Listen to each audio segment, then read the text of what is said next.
Amazing.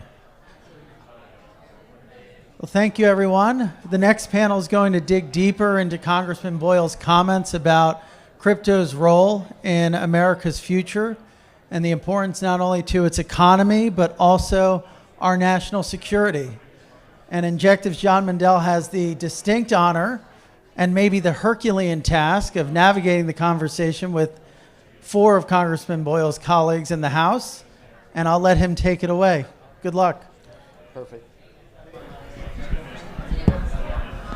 Hello. Thank you very much for joining us today on this historic day, talking about how regulation and business come together. I think it's a wonderful opportunity for us to do so.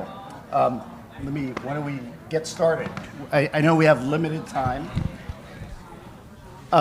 but before we start this panel, over the past week, we've suffered a loss of leadership in Washington. And I thought maybe I'd turn to you, Congressman Timmons, for some reflections on losing such a leader as Senator Lindsey Graham. Sure, thank you for that. It's really been a very sad week. His abrupt loss was just shocking. I was with him 2 weeks ago playing golf. It was me, him, and my dad. We tied our last round of golf. I'm very proud of that. We spent a lot of time together on the golf course. He was a mentor, he was a friend, and it's hard to imagine the void that there is in the state, in the country, and really in global leadership. You're going to see at his funeral next week, the attendees are going to be are going to show his legacy. You're going to see a lot of people come from abroad, and he was very close with so many world leaders, and we don't have those relationships in the Senate or the House.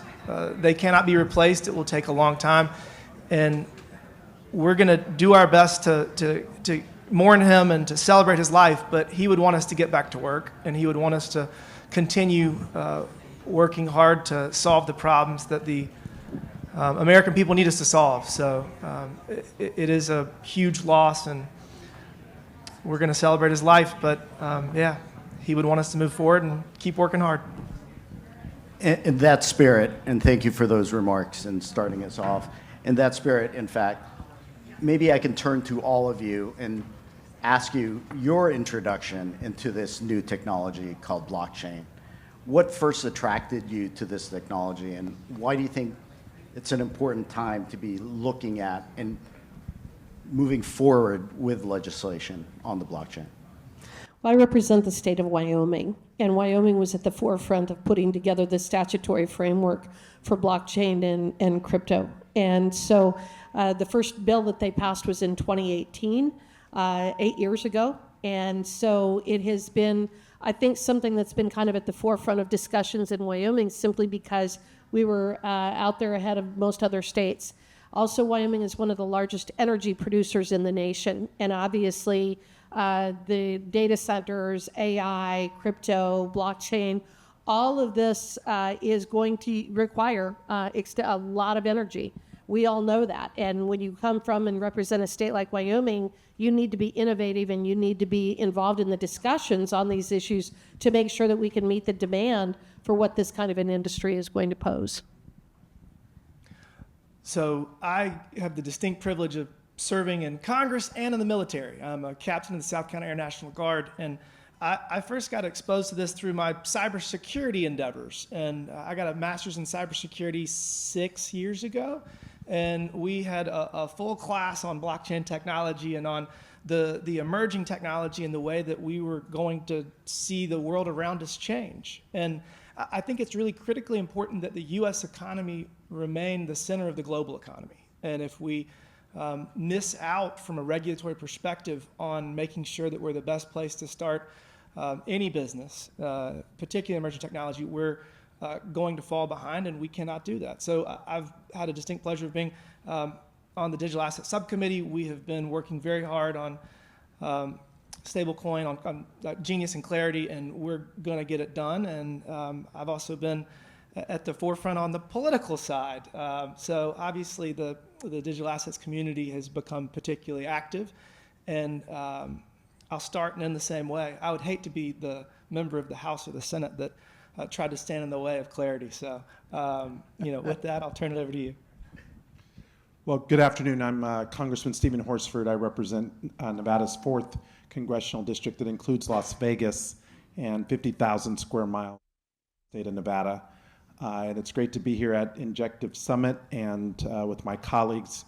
And it shows you that this is an issue that has support on both sides of the aisle to make sure that when we bring new technology, new innovation, that it is for all communities from every background.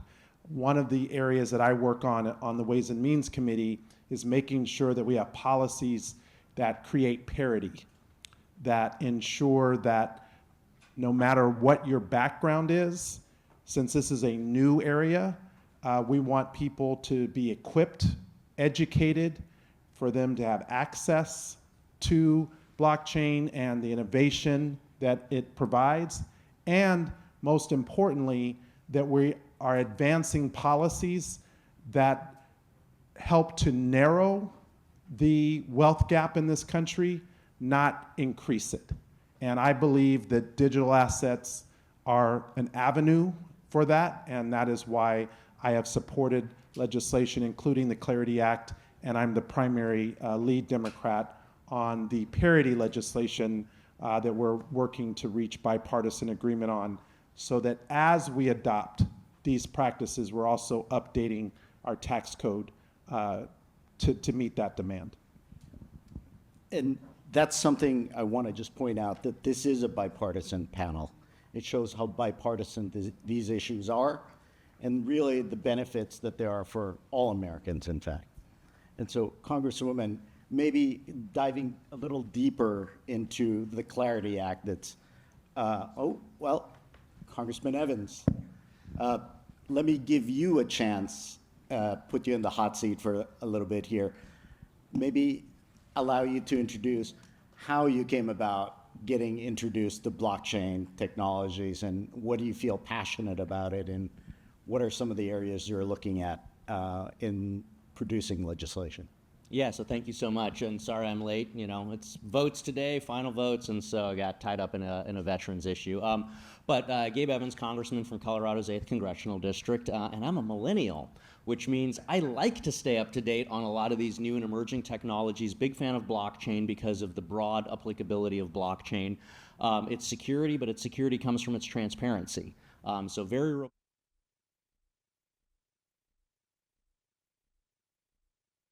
in things like crypto, but there's so many other ways in which this technology can be used.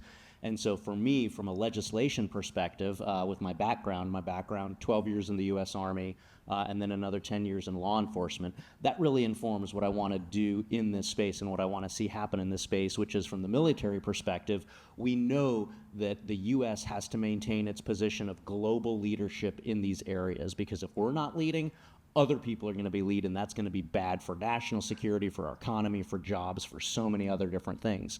But then as a police officer, understanding that we have to have common sense guardrails around this that work with law enforcement. And so finding that balance there to where we can have a fantastic incubator for this technology to continue to grow here in the United States, but then also make sure that people have a comfort level with it and they understand that there's going to be just some common sense rules of the road around this technology. And so from a legislative perspective, that's where I land, and those are the things that I like to work on. That's very helpful to hear that. Congressman, turning to you, what are you focused on most, or what do you see the value that we're getting from Clarity?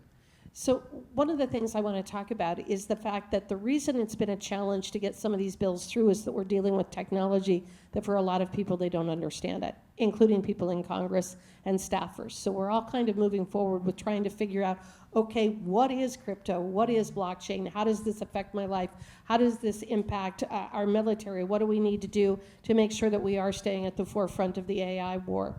But one of the talked about is, I think it's very, very important that when we're passing these big pieces of legislation, we're looking at reauthorization or sunset clauses. And the reason that I say that is technology is evolving so quickly. We can hardwire a law into place today. We can pass the Clarity Act, the Genius Act. We can do all of that, but it almost becomes obsolete the moment that we pass it, because this industry is changing so rapidly. So when I talk about sunsets or reauthorization requirements, I would like to revisit these things every 3 or 5 years to make sure that we're not stuck 5 years down the road with a law that really does not work for the industries that are being developed in this space. So, and if it's something that is working, we can reauthorize it. But the other aspect of this is sometimes our regulators get involved after we pass the law, and then they start regulating these industries, and sometimes they do it well, and sometimes they don't do it well. If Congress is constantly and consistently forced to revisit and look at these laws that we're passing, we're going to do a better job of overseeing and regulating the industry, making sure that we've got the right consumer protections in place, but also that we are not stifling the innovation that is really the hallmark of these digital and technological industries. There are many laws that I look at them right now that if there had been a sunset on them, I think we would all be better off. And so as we are working in this space, I just think that that's something that we always need to keep in mind, is how often should Congress be forced to revisit these, rather than just passing a one-size-fits-all type of law that may not work 10 years from now. That's very helpful. Congressman Timmons, I know you focus on national security issues and the role these new technologies, in fact, are giving and able to address some of the totalitarian regimes out there. Can you maybe elaborate on that and what you see developing? Sure. So in addition to being on the Financial Services Committee, I'm also on the Oversight Committee, where I serve as the chairman of the Military and Foreign Affairs Subcommittee. And we had a great roundtable a few weeks ago. We had some experts in, and we talked about the role of emerging technology in combating authoritarianism. And so much of the global community is this friction between freedom, democracy versus authoritarianism and autocracy. And I think that between Starlink and digital assets, authoritarian governments are under siege, because the biggest tools in their toolbox of repressing their population is capital, flight, the ability to not let you leave the country with your money, and information. And if you look at the Arab Spring in 2010, when there was a revolution on the verge, the first thing the Egyptian government did was cut off the internet. I was actually there. I was hoping to do social media about it, and when they cut the internet off, I said, get me out of here. But Starlink, there's no cutting off the internet when it's coming from space. Digital assets, the signs that say you have to declare more than $10,000 as you walk through the airport. I got a digital wallet on my phone, and as long as I don't give anybody the 12-word password I got, nobody can touch whatever I have. I have $112 in there, but I could have 10 billion. I wish I had 10 billion, but and nobody could do anything about it. So, and even there's democracies that have really strict capital controls. I mean, India, you can't leave India with much money, but Russia, China, extremely strict capital controls. So, the ability for governments to repress their population with emerging technology is going to be much, much harder. And I think that is something that we really don't think about as we talk about all these issues, but I think it has the potential to have one of the largest impacts on dealing with freedom in the world. So it's very exciting, and I think that the efforts that we're making to allow emerging technology to flourish are going to be a huge blow to authoritarianism, and I think it's something that I'm at least very excited about. Thank you.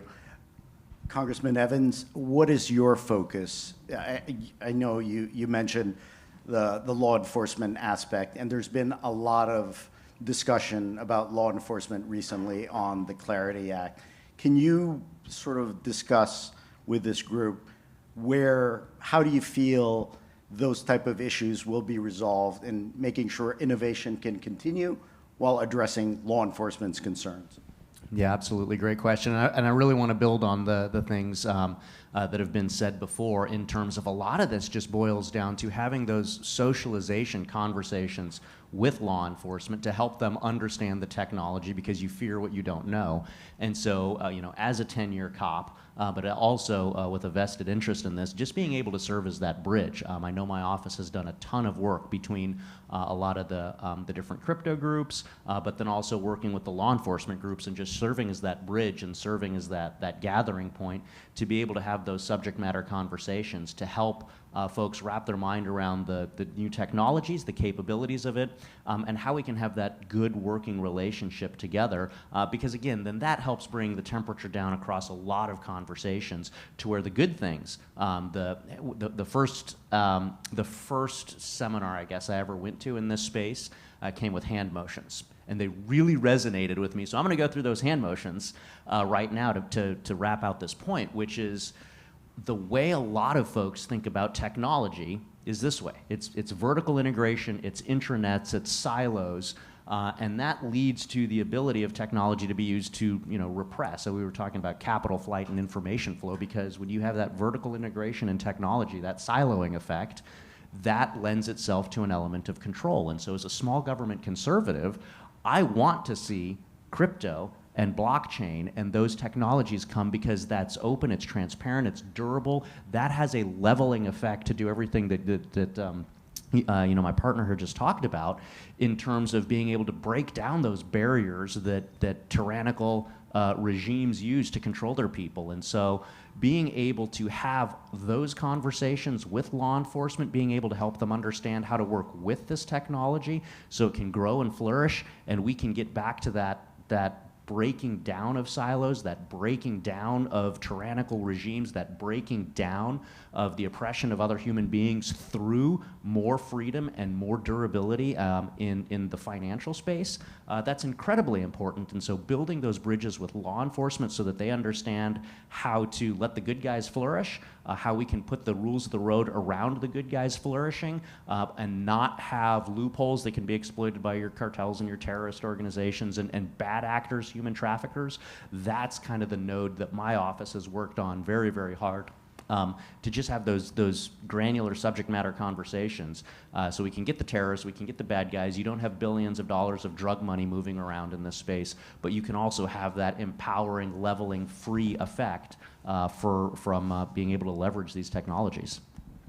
And Congressman Horsford, earlier in the day, we heard about the 3 pillars of the legislation moving forward. We had the Genius Act passed last year. We're now working on clarity. And you're working on the 3rd piece of that pillar, in fact, tax. Can you help us understand how that fits into the other 2 pieces that are getting a little bit more attention, if you will? Well, you cannot have an effective digital assets industry without the tax infrastructure to help support it. So while we advance clarity and get that across the finish line, implement the Genius Act, the bill that I'm advancing, the Parity Act, which is bipartisan, is also about modernizing our federal tax code for digital assets and crypto and the future of where we're going. Why? Because one, we don't want any special treatment for digital assets, but we also don't want digital assets to be constrained by a tax code that has not been modernized based on how it's being used today and how it will be used in the years to come. I would build a little bit on my colleagues' points that yes, there's the global perspective, but there's also the need to democratize right here in the United States, and to make sure that the tools and the benefits and the innovation of digital assets is readily available to everyday people, to consumers, to small businesses right here in America. And so that is where my legislation comes in, because it's really the 3rd stool, the 3rd leg of this stool that will help us have clarity, predictability, and parity. It's really that simple. And I look forward to continuing to work with the industry. I want to thank many of you who are in this room and Ian on my staff who's worked extremely hard on this, as well as my Republican counterparts, because in order to get this done right, and for it to be long-standing, the policy needs to be durable. That means it needs to be bipartisan. It needs to transcend any one majority, any one White House. This is about creating a new industry for all of us. And that is why I'm excited to be a part of both today's conversation and the need to continue the work ahead. The reason that this is so important in places like the district I represent is 5 million people across this country are unbanked. There are people who do not trust traditional systems. They are looking for new avenues to do business. And I have small businesses who are struggling to keep up with the consumer demand in digital assets and in crypto, and we need to make sure that they're empowered to meet this need as well. I guess I'll throw this up to all of you. I mean, we at Injective here, we are developing new technologies and new products on a daily basis almost. And the technology itself is evolving at a rapid pace. How do you design or how do you develop legislation to be able to address those type of changes, in fact, to make sure that we can continue to evolve and that we can continue to build here in the United States? Well, I think that does go back to my idea about making sure that we have sunsets or reauthorization requirements in these bills so that they are not hardwired in forever. And we are able to evolve. The other thing that I would encourage all of you is to make sure that you are working with your legislator. You are working with those who represent you and bringing ideas to us. I tell almost every industry group that I meet with that if they have something that they need to have done, they understand their particular industry much better than I ever will. They need to help me to draft the legislation that's going to work for you. And I do think that that's a very appropriate way to do this, is that's in part how you're going to be educating more of us as well. You need to be engaged with us really almost on a daily basis with some of these issues because you are the experts in this area, and it is important that we hear from you as to what is going to work. And I know some of the challenges. We've got the issue of whether it was going to be your crypto would be a commodity or it would be a security. That's a debate that's been going on. The debate about whether you could pay out a dividend or some form of not necessarily interest, but something along those lines. That's the kind of debate that we're going to have because there are competing industries. And we're going to have to figure out how to basically thread a needle with these new technologies. We can do that, but at the same time, it's your involvement that's going to help with it. And then I will also say this as someone who kind of pushes back against a lot of regulation. Sometimes freedom and liberty will work as well, and the market itself will work things out. So I don't want to overregulate. I don't want to pass too many bills and statutes that substantially constrain what you can do and what kind of innovation you can bring forth in what you're doing. I don't think it's for us to dictate that. Sometimes we don't need laws. So first, I want to reinforce Harriet's thought about sunset provisions. I think that all legislation should have sunset provisions, but particularly in emerging technology. I want to back out. Why is this important? It's important because there's value in efficiency, there's value in streamlining processes, removing middlemen, and just making our entire economy smoother, more transparent, and I think if you start there and then you say, all right, we got Genius, we're going to pass clarity, parity. These are the first steps in the process of making sure that we have the right ecosystem to allow all of this technology to develop, to continue to create efficiencies, to continue to remove middlemen, because that is the value. And so I've been working on a bill that I was hoping to get into clarity, but it was going to complicate things jurisdictionally. It's on non-fungible tokens, and the future of tokenized assets is so exciting. And I think it's really, in some degrees, hard to even fathom the future of what that holds. I get excited about weird things. So I mean, like vehicles. So we all have a car. The car has a identification number on it. Then you got to go register all that stuff. It's just a very complicated process. They tax the vehicle, and we're dealing with this thing about gas tax, vehicle miles traveled, electric vehicles. All right, no. Just tokenize the vehicle. If you tokenize the vehicle, put it on blockchain, you can then monitor, you can pay taxes, you can address vehicle miles traveled, you can do all that stuff. I mean, that would transform our lives, and it would allow the government to be more efficient. It would remove all these different, I mean, how many government jobs are associated with the process I just told you? It's crazy. All right, I'll give you another one. Property records. So you have to, when you close on your house, you have to get title insurance. Why do you have to get title insurance? Because you have to prove that you own the land.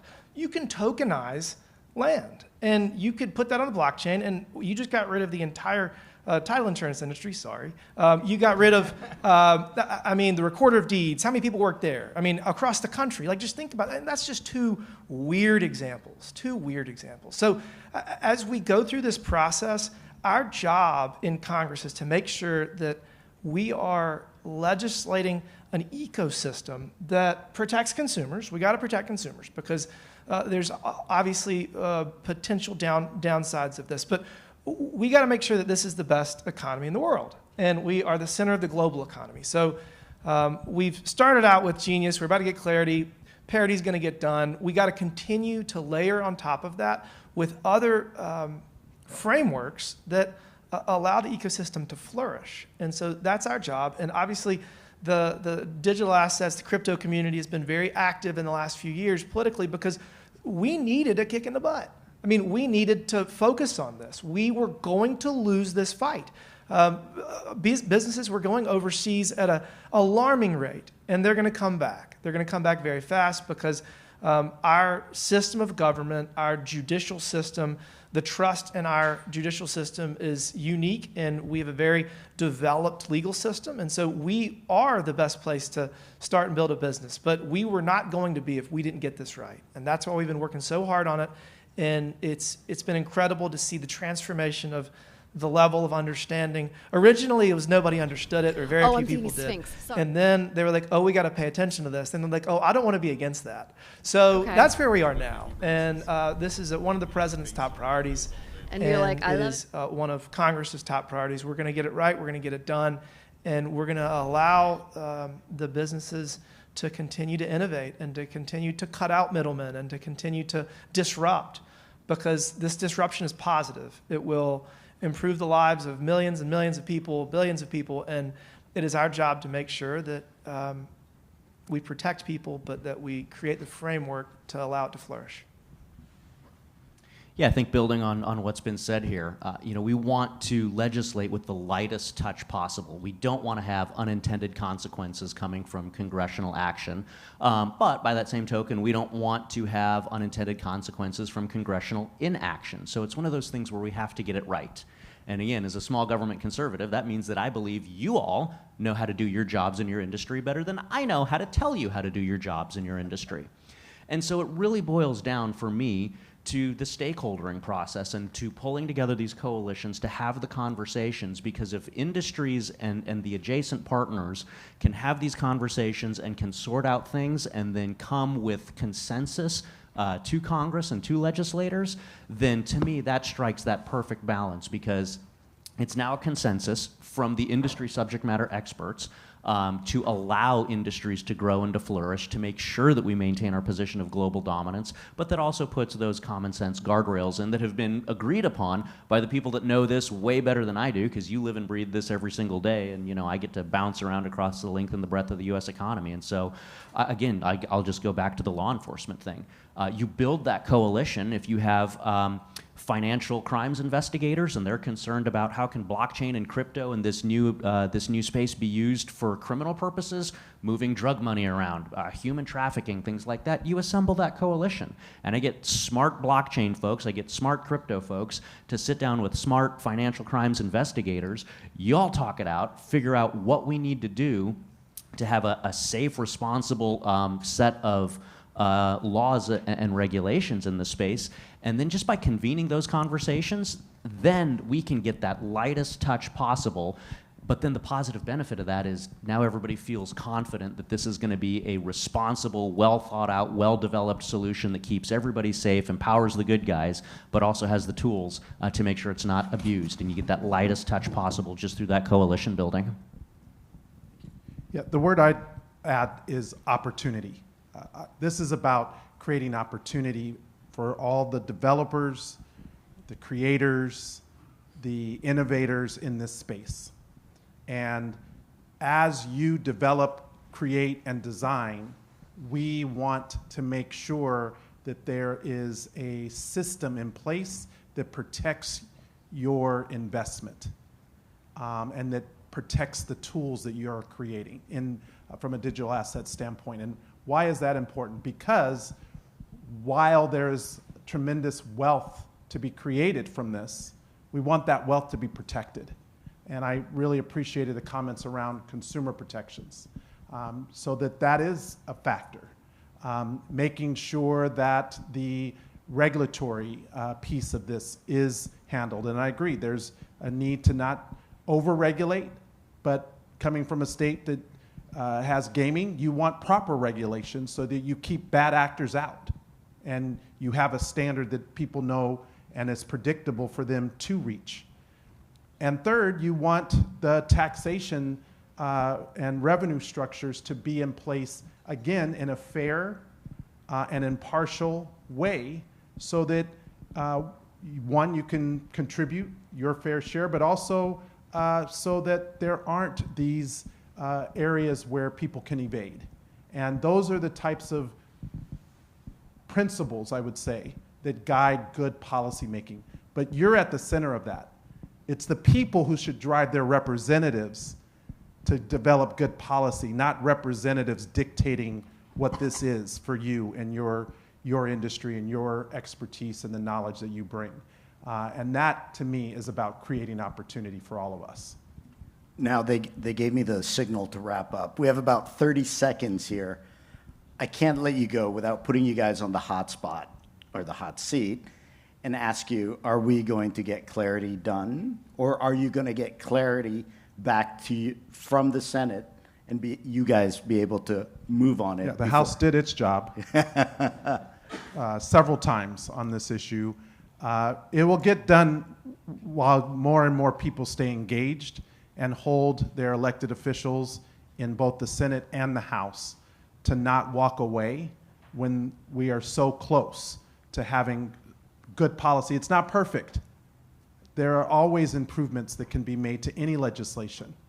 But let's move on the things where there has been agreement, where there is consensus, and let's complete the job by making sure that we have parity in place along with clarity and the Genius Act. That is the three-legged stool that will ultimately achieve the sustainability for digital assets, for blockchain, for crypto, and for where we're going in the future. 100% it gets signed into law in the next few months. Senator Cynthia Lummis from Wyoming has been a real pioneer in this space. And as you all probably know, she's retiring this year. And so I think that there is a real incentive to get something out of the Senate. Yeah, I think we get it done. Very good. Thank you very much for taking the time. This was a fabulous conversation.